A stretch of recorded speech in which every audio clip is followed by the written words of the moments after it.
हमारी इस शिक्षा के पिछले सेशन में हमने देखा था कि सुसमाचार जो है एक विश्वासी को बदल के रखता है, उसके जीवन में ट्रांसफॉर्मेशन ले आता है। और अभी हम चलते हैं मत्ती रचित सुसमाचार का 28वां अध्याय में।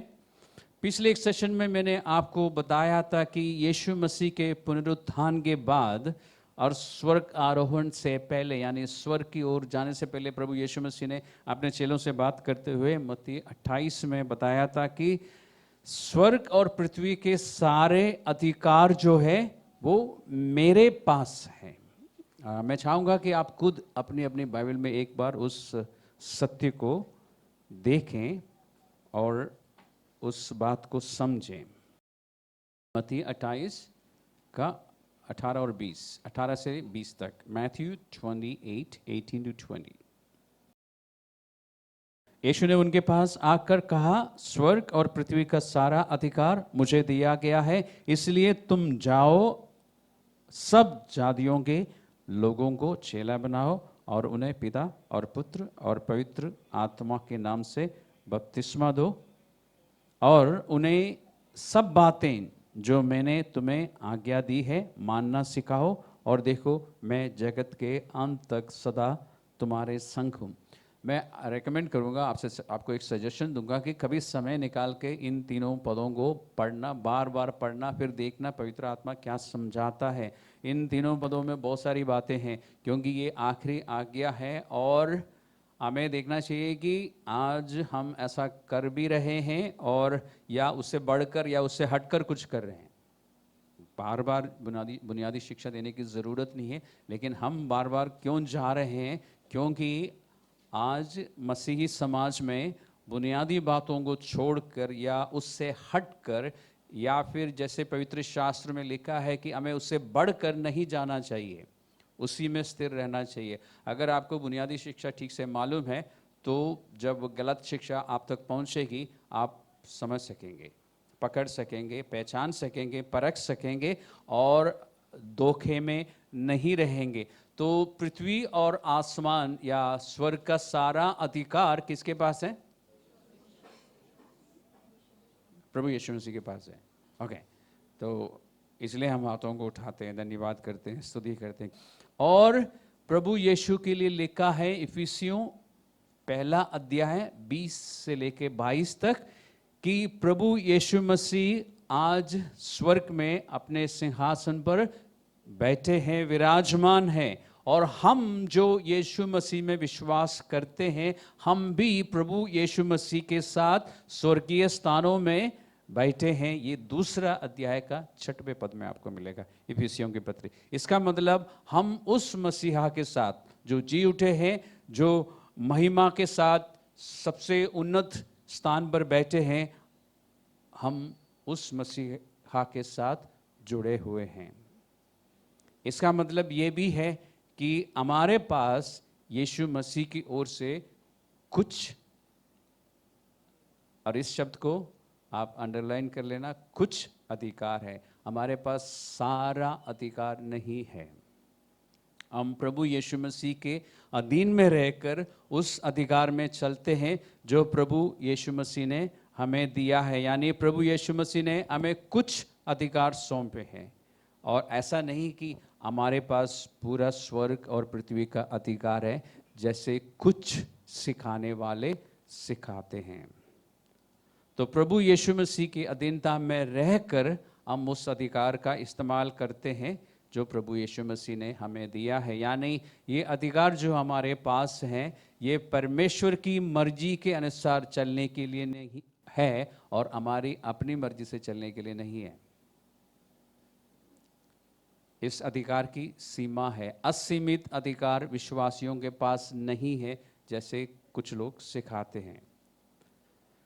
उदाहरण के लिए, हमारे पास जो प्रभु की ओर से हमें जो अधिकार मिला है वो किस लिए है? उस अधिकार से आप क्या क्या कर सकते हैं? आपको और मुझको पाप के ऊपर अधिकार है। इसका मतलब हम चाहे तो पाप कर सकते हैं और ना चाहे तो नहीं करेंगे। हमारे पास अधिकार है, चुनने का अधिकार है।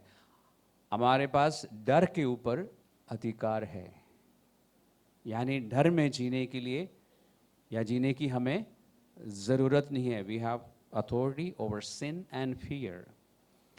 हमारे पास सुसमाचार का प्रचार करने का अधिकार है। Praise the Lord.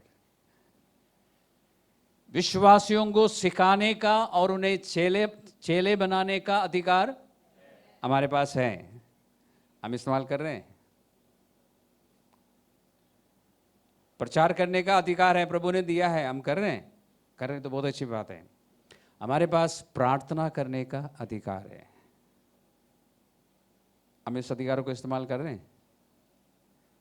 और एक हकीकत आपको फिर से याद दिलाता हूं, सिर्फ हमारी ही प्रार्थना, हमसे मतलब विश्वासियों की ही प्रार्थना स्वर्ग तक पहुंचती है।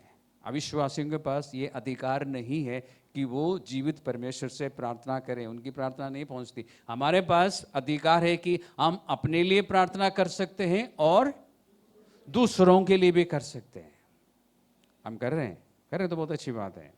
हमारे पास अधिकार है कि हम दूसरों की चंगाई के लिए प्रार्थना कर सकते हैं और सोच के बताइए, दुष्ट आत्माओं को निकालने का अधिकार हमारे पास है। कितने बार हम इस्तेमाल करते हैं इस अधिकार को। हमारे पास शैतान का क्या करने का अधिकार है? विरोध करने का अधिकार है। और हमारे पास पवित्रता में चलने का अधिकार है। हम इस्तेमाल करते हैं। सोचिए, प्रभु यीशु मसीह के राज्य की सेवा करने का अधिकार हमें दिया गया है। कहने का मतलब हमें ऐसा कई बार लगता होगा इस मसीही जीवन में कि हमारा शैतान के साथ जो संघर्ष है या एक लड़ाई है, उस लड़ाई को लेके हमें ऐसा लगता होगा कि हमें उस पर जय पाना है। लेकिन हकीकत ये कि हमें जय पाने की ज़रूरत नहीं है, क्योंकि यीशु मसीह जो है उस पर विजयी हो चुके हैं। हमें उस विजय को बरकरार रखना है, उसको जारी रखना है या उसको लागू करके रखना है। और अब सवाल ये है, भाई दबे आप लोगों के पास कोई सवाल है तो अभी पूछिए। इन बातों को लेके जितनी बातें मैंने अभी बताई है, क्या बाइबल में कहीं ऐसा, आप नहीं पूछ रहे तो मैं पूछ लेता हूँ, क्या बाइबल में कहीं ऐसा लिखा है कि हमें बुनियादी शिक्षाओं के विषय में पूरी जानकारी होनी चाहिए या हमें बुनियादी बातों में मजबूत रहना चाहिए? तो अगले संडे मुझे बता देना कहाँ लिखा है। आपके पास अगर सवाल नहीं है तो मैं आपसे कहूँगा कि कुलुसियों की पत्री में चलते हैं, कोलोसियंस चैप्टर 2। अब सवाल ये आता है कि हमारे पास अधिकार है, हम विजयी है क्योंकि मसीह के साथ हम जुड़े हुए हैं। मसीहा के कारण हम शैतान पर जय पा चुके हैं। उस जय को हमें लागू करके रखना है, उस विक्ट्री को, उस जीत को वापस उसके हाथ में नहीं देना है। हमारी लड़ाई सिर्फ ये है। बात समझ आ रही है आपको? हमारा संघर्ष ये है, जीत हमारे पास है लेकिन वो छुड़ाने की कोशिश करता है, उसको नहीं देना है। और वो काम हम कैसे करेंगे या इस विक्ट्री को, इस जीत को हम कैसे जारी रखेंगे या लागू करेंगे? कुलुसियों की पत्री का 2 अध्याय का 6 से लेकर 6 और 7 पढ़िए और वहीं रुक जाइए। क्या लिखा है?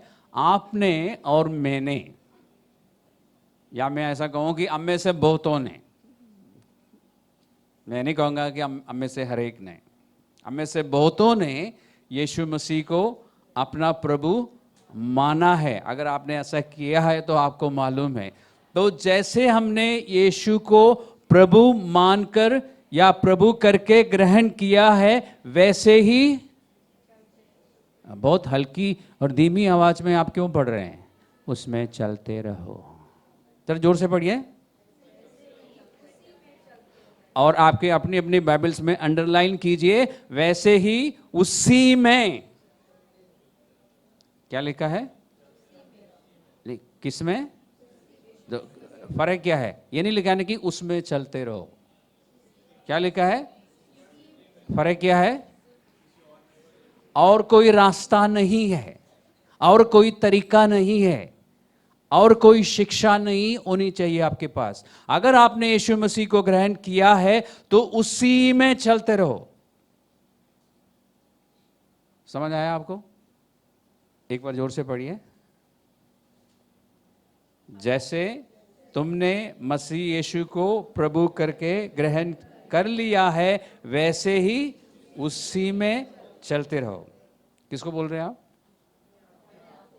ओके। तो कल सुबह जब आप उठेंगे और आईने के दर्पण के सामने जाएंगे तो एक बार खुद को बोलना, अपने अपने जो देखेंगे ना, आप रिफ्लेक्शन देखेंगे ना, एक बार बोलना कि उसी में चलते रहो। आज सिर्फ उसी में ही चलना है, फिर परसों वही कर लेना।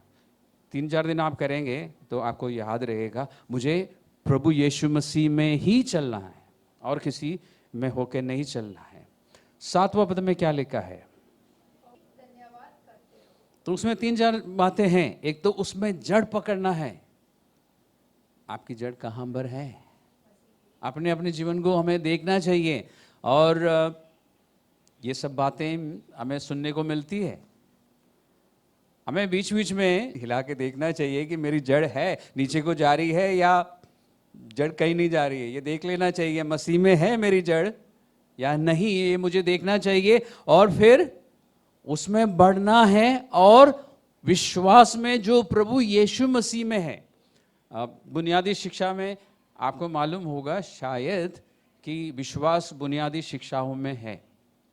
मन फिराना, बपतिस्मा, विश्वास, ये सब बुनियादी शिक्षाओं में है। और विश्वास जो प्रभु यीशु मसीह में है, हमारे लिए ज़्यादातर विश्वास को लेकर जब शिक्षा दी जाती है तो किस बात पर जोर देते हैं हम?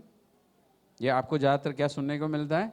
विश्वास परमेश्वर से कुछ, अब आप कोई नहीं बोलेगा, पाने के लिए है। लेकिन बाइबल के अनुसार विश्वास परमेश्वर से कुछ पाने के लिए नहीं है। प्रभु यीशु मसीह में जो भरोसा है उसमें दृढ़ होकर रहो, और धन्यवाद करते रहो हर बात में। हर बात के लिए नहीं, हर बात में धन्यवाद करो। ये सब मुश्किल काम है। शिकायत करना, बड़बड़ाना आसान है ना, हम करते हैं मसीह होने के बावजूद। लेकिन पवित्र शास्त्र बुनियादी शिक्षा में हमें क्या बता रहा है? धन्यवाद ही रहो। तो ये जो जीत, ये जो विजय हमें मिला है, उसको बरकरार रखने के लिए हमें क्या करना होगा? यीशु मसीह में, या यीशु मसीह में बने रहेंगे हम, या फिर उसमें जड़ पकड़ के हम आगे बढ़ेंगे। यानी हमारी जड़ जो है यीशु मसीह में और नीचे को जाए, ताकि तूफान आने से हम स्थिर रहे, आंधी आने से हम मसीह में स्थिर रहे। यीशु मसीह ने कहा था ना कि जो लोग मेरी बातें सुनकर उसमें चलते हैं वो क्या होंगे? वो बुद्धिमान होंगे। यही कहा ना, बुद्धिमान लोग। तो हमारे बीच में कितने बुद्धिमान लोग हैं हमें पता है। मेरे बारे में मुझे पता है। ये कैसे पता चलेगा मैं बुद्धिमान हूं या नहीं? अगर मैं यीशु मसीह की शिक्षाओं के अनुसार चल रहा हूं तो मैं बुद्धिमान हूं। अगर मैं नहीं चल रहा हूं तो मैं क्या हूं, मुझे बताने की जरूरत नहीं है। वो अच्छा शब्द नहीं है, सुन के अच्छा नहीं लगता, इसलिए मैं नहीं बोल रहा हूं। तो हम शैतान के ऊपर विजय को कैसे बरकरार रखते हैं? यीशु मसीह में चलते हुए, यीशु मसीह में जड़ पकड़ के उसमें दृढ़ रह के। शैतान को, कुछ लोग अक्सर शैतान को डांटते हैं, उसको कोई फर्क नहीं पड़ता। हमारी डांट से वो नहीं डरता। कुछ लोग दुष्ट आत्माओं को क्या करते हैं? बांधते हैं। जिस रेट में सभी लोग, सभी विश्वासी दुष्ट आत्माओं को बांधते हैं, एक भी दुष्ट आत्मा खुली नहीं रहनी चाहिए इन 2000 सालों में। कभी सोचा है आपने? हमारे चर्च में भी ये लोग इस दुष्ट आत्माओं को बांधते हैं, और मैं हमेशा पूछा फिर खोला किसने? आपने तो बांध दिया, किसने आके खोला उसको? दाएं बाएं आगे पीछे आप उसको डांटते रहते हैं, और दुष्ट आत्माएं पूछती होगी कि ये लोग एनर्जी क्यों वेस्ट कर रहे हैं अपने, मुझे डांट के। उस विजय को बरकरार रखने के लिए हमें डांटने की और बांधने की जरूरत नहीं है, सिर्फ वचन के अनुसार चलना है। परमेश्वर पवित्र शास्त्र में एक वर्स है जो लोग आधा पढ़ के जोश में आ जाते हैं। शैतान का विरोध करो तो वो भागेगा। उससे पहले क्या लिखा वो नहीं पढ़ते हम। लिखा है कि परमेश्वर के अधीन रहो, जब आप उसके अधीन रहेंगे आप अपने आप उसका विरोध करेंगे तो भागेगा। हम क्या करते हैं, अधीन रहना मुश्किल है, हम विरोध करेंगे। कैसे विरोध करेंगे? आपके पास इतनी ताकत है? सारी शारीरिक और मानसिक और फिर आत्मिक ताकत लगा के, जोर लगा के आप उसका विरोध करते हैं, वो कहीं नहीं जाता, वहीं खड़ा रहता है। रियलिटी है ना, ये हकीकत है ना। लेकिन आप परमेश्वर के वचन के अनुसार अपने मन के विचारों को बदलते हुए चलना शुरू कीजिए, आपको दिखाई देगा कि शैतान जो आपका विरोध कर रहा था वो पीछे हट जाएगा। बात यह है कि हम वचन को ध्यान से नहीं पढ़ते हैं। कुछ लोग गीत गाते हैं, शैतान को आओ शैतान को लात मारे। कुछ फर्क पड़ता है उसको? शैतान कोई आदमी है कि अब उसको लात पड़े? वो तो आत्मा है, क्या फर्क पड़ता होगा उसका? लेकिन मसीह गीत है, आओ शैतान को लात मारे। खुशी की बात यह है कि हम जो विश्वासी हैं, यानी हमें से जितनों ने नए सिरे से जन्म पाए हैं, हम यीशु मसीह के हैं, और हम पर इसको क्या बोलेंगे, मलकियत, मालिक होने की छाप लगी हुई है। यीशु मसीह हमारा मालिक है, इस बात की छाप लगी हुई है हम पर। ये बात आपको मालूम है? वो बाइबल में लिखा है। पवित्र आत्मा जो हमें दिया गया है, वो पवित्र आत्मा हमारी मोहर है परमेश्वर की ओर से कि मैं परमेश्वर का हूं। आपके अपने विषय में आपको पता होगा, पता होना चाहिए। और मैंने काफ़ी डिटेल में एक बार सिखाया था, ये मोहर क्या है, मोहर क्यों है, मोहर का मतलब क्या है। याद करने की कोशिश करना, समझ आएगा। फिलहाल इतना जानना काफ़ी है ना कि परमेश्वर ने, जब आपने यीशु मसीह पर विश्वास किया, परमेश्वर ने आप पर मोहर लगाई कि ये मेरा है। और शैतान को देखता है, उसे पता है कि आप पर, अगर आपने नए सिरे से जन्म पाया है, उसका अधिकार नहीं है। ये शैतान को आपसे भी ज्यादा अच्छी तरह से मालूम है। ये मुझे बताने की जरूरत नहीं है ना कि शैतान को पूरी बाइबल मालूम है। तो आपके वचन कोट करने से भी वो नहीं डरता। लेकिन आप उस वचन के अनुसार सोचते हैं और चलते हैं तो वो आपसे डरेगा। अब शैतान को मालूम है कि उसके पास अधिकार नहीं है, और उसे ये भी मालूम है कि उसका अंत क्या होगा। एक दिन उसको उस आग की झील में जाना है, उसे ये सारी बातें मालूम है। उसने बाइबल पढ़ रखी है, उत्पत्ति से लेके प्रकाशित वाक्य तक। और जो बातें हमें नहीं मालूम है उसे मालूम है। क्यों? क्योंकि हमने अभी बाइबल ठीक से नहीं पढ़ी है। रियलिटी है ना। हम जल्दबाजी में पढ़ते हैं तो हम पढ़ के निकल जाते हैं, लेकिन उसने ध्यान से पढ़ा, उसके पास समय बहुत है। कितने समय से वो इस संसार में है, उसे पता है उसका अंत क्या है। लेकिन वो कहता है कि मैं अकेले नहीं जाऊंगा, जितने को लेके जा सकता हूं उतने को लेके मैं जाऊंगा। अब विश्वासियों के विषय में उसे मालूम है कि मेरा कोई अधिकार नहीं है, लेकिन वो क्या करने की कोशिश करेगा, आपको ये बताने की कोशिश करेगा कि उसके पास आप पर अधिकार है। आपको वो झूठ बोल बोल कर धोखा देगा और आपको अपने वश में रखने की कोशिश करेगा, अपने अधिकार के वश में, जो कि उसके पास नहीं है। यानी आपको गुलाम बना के रखने की वो कोशिश करेगा। इसलिए अभी हम कहाँ पर हैं, कौन सी पत्री में है? कोलोसियों की पत्री में है ना। तो दूसरा अध्याय में ही देखते हैं, चौथा पद को देखिए, 4 में क्या लिखा है? तो कोई भी मनुष्य, अभी बात किससे हो रही है? विश्वासियों से हो रही है। यहां पर परमेश्वर किससे बात कर रहा है? आपसे और मुझसे बात कर रहा है, जिन्होंने विश्वास किया कि आपके पास एक जिम्मेदारी है। आप जिम्मेदार है इस बात के लिए कि कोई भी मनुष्य, और ये विश्वासी भी हो सकता है ना, हो सकता है, कोई भी मनुष्य आपको लुभाने वाली बातों के द्वारा क्या ना करे, धोखा ना दे। इसका मतलब आपके और मेरे साथ धोखा हो सकता है। मैं सही कह रहा हूं? सोचिए, एकदम सर मत लाना। आपको बाइबल पढ़ने के बाद ऐसा दिख रहा है? प्रेरितों के काम 17 का 11 आपको याद है ना? हमेशा आपकी जिम्मेदारी है कि आप देखें जो बातें मैं बता रहा हूं बाइबल में है या नहीं। ऐसा नहीं होना चाहिए कि पास्टर जेम्स ने बोल दिया तो ठीक है, नहीं, वचन में होना चाहिए। आपको यह आदेश है कि आप सावधान रहे, कोई आपको लुभाने वाली बातों के जरिए धोखा ना दे। अब 8वां पद को बढ़िए, देखिए, परमेश्वर पवित्र आत्मा विश्वासियों से बात कर रहा है।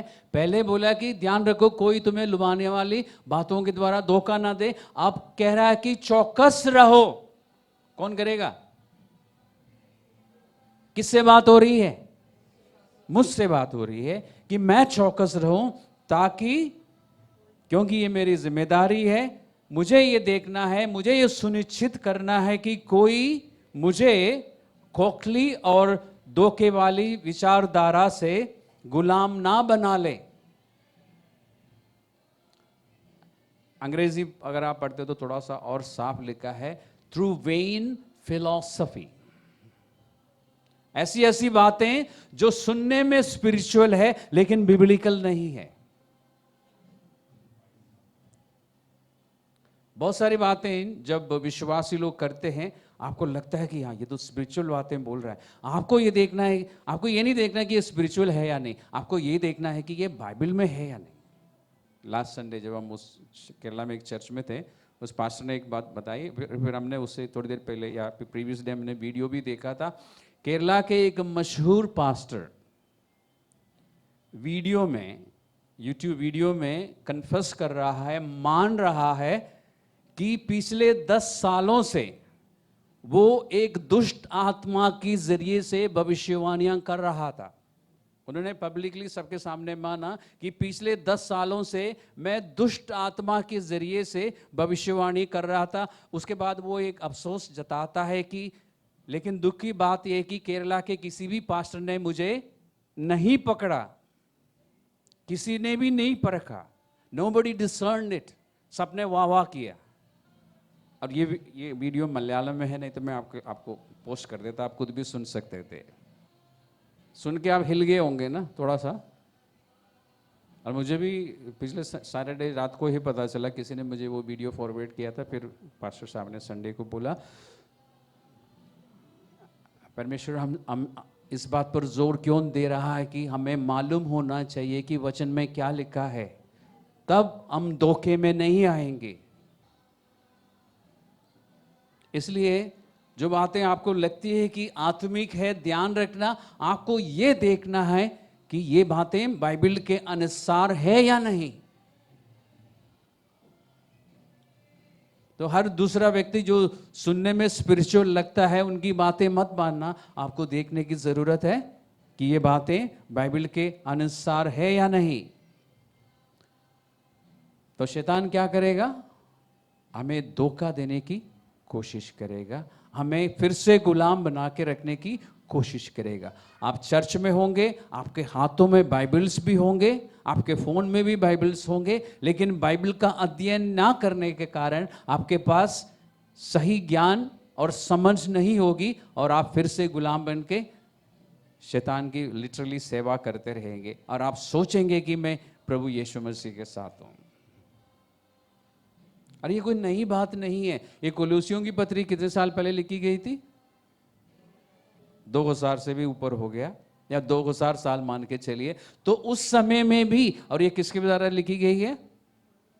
पौलुस के द्वारा। यानी पहली शताब्दी में यीशु मसीह के स्वर्गारोहण के बाद जब उनको नए जीवन का प्रकाश मिला, उन्होंने लिख के दिया चर्च को। उस समय में भी ऐसा ही हो रहा था।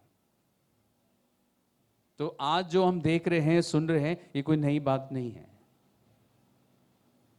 आप सोच सकते हैं, इमेजिन कर सकते हैं, पहली शताब्दी में लोग भरमाने वाली आत्माओं के पीछे जा रहे थे। लोगों से मेरा मतलब विश्वासी।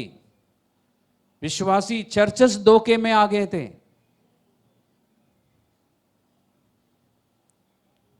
ध्यान रखना, आपके पास सही जानकारी होनी चाहिए, आपको पता होना चाहिए कि बाइबल में क्या लिखा है। इब्रानियों की पत्री में आपको अभी एकदम जाने की जरूरत नहीं है, 3:13 में लिखा है कि पाप जो है, पाप में छल है। शैतान क्या करता है? हमसे पाप करने के लिए हमें उकसाता है। एक, वो अच्छी अच्छी बातें बता के हमें धोखे में रखता है। दूसरा, हर विश्वासी को वो उकसाता है ताकि वो पाप करें। और कैसे उकसाता है? वो आपको ये बताने की कोशिश करेगा कि इस काम को करने से कोई नुकसान नहीं है, कर लो। शैतान की खासियत क्या है? वो कभी सच नहीं बोलता, बल्कि यीशु मसीह ने कहा कि वो झूठ का सरदार है, बाप है। वो जब मुंह खोलता है तो क्या निकलता? सच नहीं निकलता, झूठ निकलता है। तो शैतान विश्वासियों, अभी हम अविश्वासियों की बात नहीं कर रहे हैं, विश्वासियों की बात कर रहे हैं। विश्वासियों को वो कन्विंस करता है कि कर लो, कोई नुकसान नहीं होगा। यह है पाप में जो छल है, वो ये है। या शैतान आपको बताएगा कि जिस चीज को तुम हासिल करने के लिए कोशिश कर रहे हो, वो उसकी तुम्हें जरूरत है। वो इतना आकर्षक बनाएगा कि आपको लगेगा कि अगर ये चीज मुझे मिल जाए ना, तो मेरी जिंदगी, आत्मिक जिंदगी जो है, सफल हो जाएगी। फिर आप उसमें लग जाएंगे। बाइबल गया, शब्द अच्छा नहीं इसलिए नहीं बोल रहा हूं, बाइबल एक तरफ और आप उसके पीछे लग जाएंगे। मैं विश्वासियों की बात कर रहा हूं। इसलिए आपके लिए जरूरी है कि आपको पता हो, पवित्र शास्त्र में परमेश्वर अपनी इच्छा जाहिर करता है, अपनी योजनाएं परमेश्वर बताता है, अपना मकसद परमेश्वर बताता है, और परमेश्वर अपने तौर तरीके अपने पवित्र शास्त्र में बताता है। हमें मालूम होना चाहिए, तब हम धोखे में नहीं रहेंगे। तो सारा अधिकार यीशु मसीह के पास है। यीशु मसीह ने कुछ अधिकार हमें दिया है, हमें उस अधिकार में चलना है। मैंने एक छोटी सी लिस्ट आपको दी, और भी बहुत सारी बातें हैं अधिकार को लेके कि क्या क्या अधिकार हमारे पास है। हमें देखना चाहिए कि क्या हम उस अधिकार में चल भी रहे हैं या नहीं। उसके बाद शैतान, उसके पास अधिकार नहीं है, लेकिन हमें भरमाने की कोशिश करता है, हमें झूठ बोल बोल कर गुलाम बनाने की कोशिश करता है। तीसरा, इफिसियों की पत्री में, और ध्यान रखना है ये सब बातें बाइबल में है, बुनियादी शिक्षा है, हर विश्वासी को पता होना चाहिए। हम कभी कभी शैतान को हमारे अपने जीवन में काम करने का मौका देते हैं, हम अवसर देते हैं, हमें नहीं देना चाहिए। इफिसियों की पत्री 4:27 को पढ़िए। और ना शैतान को अवसर दो। तो अवसर कौन दे सकता है? आपके पड़ोसी नहीं, आप दे सकते हैं अपने जीवन में। आदेश क्या है आपको? कि आप शैतान को अवसर ना दें। आप अवसर कैसे देंगे? क्योंकि शैतान किस लिए आता है? चोरी करने, घात करने और नष्ट करने के लिए। अगर आप उसको अवसर देंगे तो आपके पास जो कुछ है वो चोरी करने की कोशिश करेगा, आपको नष्ट करने के, आपको खत्म करने की वो कोशिश करेगा। अवसर ना दें। और मैं आपको एक और काम देता हूं, आप इसी 4 अध्याय को आज समय निकाल के पढ़िए, 17वें पद से लेके पूरा आखिर तक पढ़िए और आपको पता चलेगा कि कैसे कैसे आप शैतान को अपने जीवन में अधिकार देते हैं। उदाहरण के लिए, अगर आप अन्य जातियों के समान सोचेंगे और जिएंगे तो शैतान को आपके जीवन में अधिकार मिल जाता है। आप 4 अध्याय में है ना, 17वें पद में क्या लिखा है देखिए, अगर आप अन्य जातियों के समान जिएंगे तो 100% उसको अवसर मिल जाता है। अगर आप झूठ बोलते हैं तो शैतान को आपके जीवन में अधिकार मिलता है। अगर आपके गुस्से में कंट्रोल नहीं है, गुस्सा ना करने के लिए नहीं बोल रहा हूं मैं,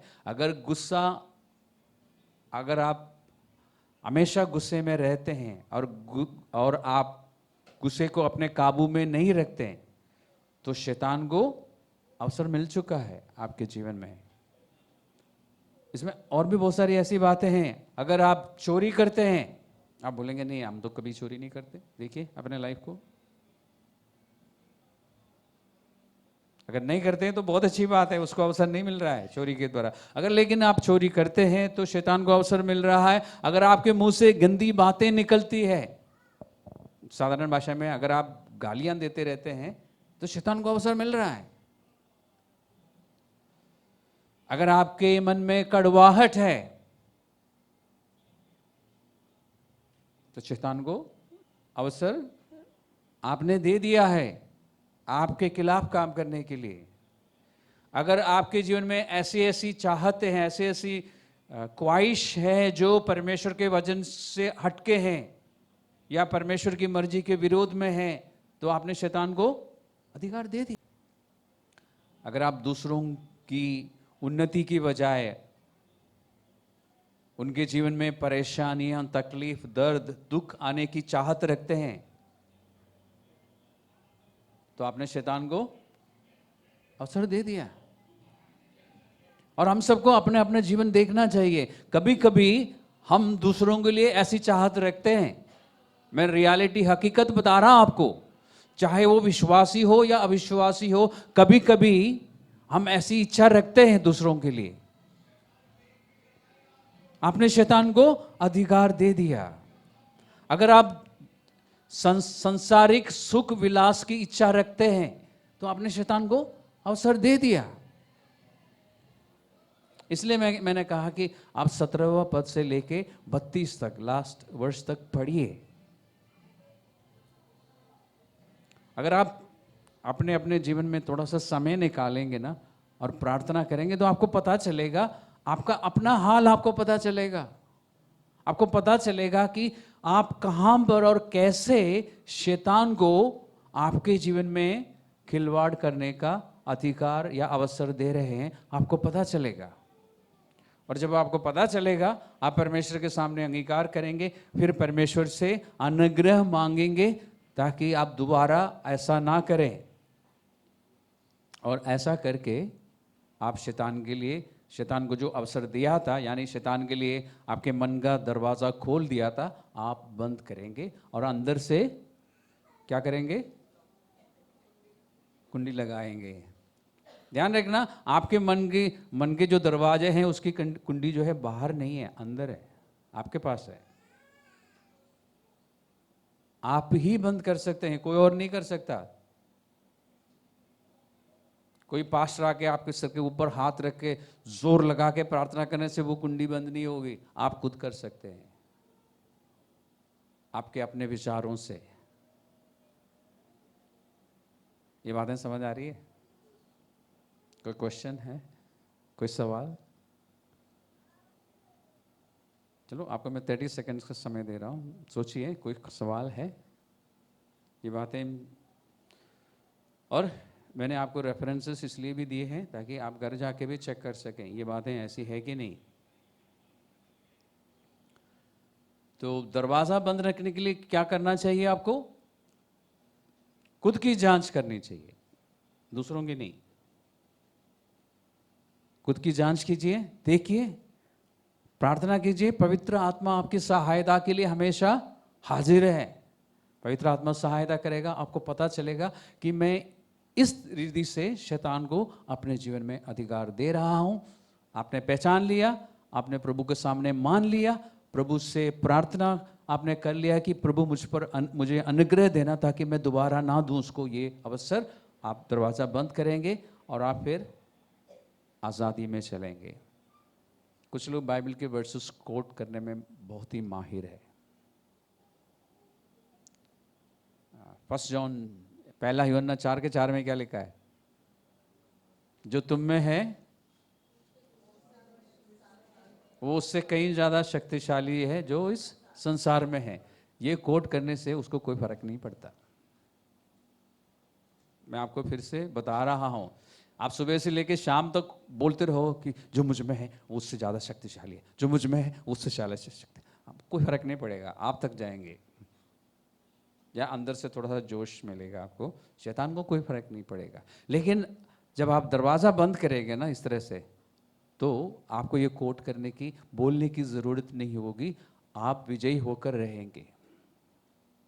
क्योंकि जब आप दरवाज़ा बंद करेंगे शैतान के लिए, उसको जो अवसर आपने दिया है उसको ख़त्म करेंगे, तो आपको वाकई में पता चलेगा कि जो मुझ में है वो उससे कहीं ज़्यादा शक्तिशाली है। आप ऐसे जी रहे होंगे, आप बोल नहीं रहे होंगे, आप जी रहे होंगे, आपको कोट करने की ज़रूरत नहीं है। तो क्या आपको इस बात की खुशी नहीं है कि आज आप पर शैतान का कोई अधिकार नहीं है? आपको इस बात की खुशी नहीं है कि आप पूरी तरह आज़ाद है प्रभु यीशु मसीह में होने के कारण? उस आज़ादी में चलते रहिए। और मैंने आपको लगभग सारे रेफरेंसेस दिए हैं, एक बार घर जाके फिर से पढ़िए और अपने जीवन को देखिए। शैतान किसी भी रीति से आपको हराने में कामयाब नहीं हो सकता अगर आप वचन के अनुसार चल रहे हैं। कभी कभी छोटी मोटी लड़ाइयाँ हो सकती है, कभी कभी चोट वो पहुंचा सकता है, लेकिन वो पूरी तरह ना तो आपको अपने वश में कर सकता है और ना ही पूरी तरह आपको वो हरा सकता है। ये ध्यान रखना। हमारी लड़ाई जय पाने के लिए नहीं है, उस जय को बरकरार रखने की है।